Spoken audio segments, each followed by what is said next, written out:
এই যে চলছে এটা খুব কম টাইম। Have patience. 2029 সালে ভগবানও নরেন্দ্র মোদীর সরকারকে দিল্লিতে আবার ফেরাতে পারবে না। আর বিজেপি খুব দিল্লি কেন্দ্রিক দল, যেই দিল্লির পাওয়ারটা চলে যাবে তখন কিন্তু প্রত্যেকটা রাজ্যে ওদের দাপট কমে যাবে। ওদের 77টা বিধায়ক এত দাপটে গত 5 বছর নাচিয়ে বেড়াতো কেন? আমাদের আশিটা ভয় পেল কেন? কারণ ওদের 77টার সাথে দিল্লির আনলিমিটেড টাকা ছিল, ওর প্রত্যেকটার কাছে সিআরপিএফ সিআইএসএফ ছিল। কেউ বাংলা পুলিশের উপর নির্ভরশীল ছিল না, ওদের ভয়ই ছিল না। শুভেন্দুদা কি করতো? শুভেন্দুদা মুখোমুখি ডিআইজি ডিএসপি এসপি এদেরকে মুখের ওপরে গাল দিত, কেউ কিছু করতে পারতো না।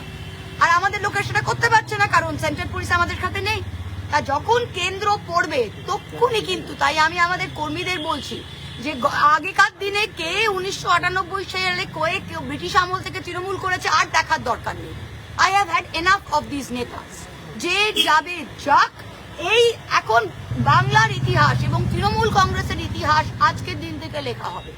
যারা আজকের দিনে লড়াই করতে পারছে, আর তৃণমূল কংগ্রেসের কর্মীরা বলছে আমরা দিদির সৈনিক। যদি দিদির সৈনিক হয় তাহলে 10টা কেস খেতে হবে।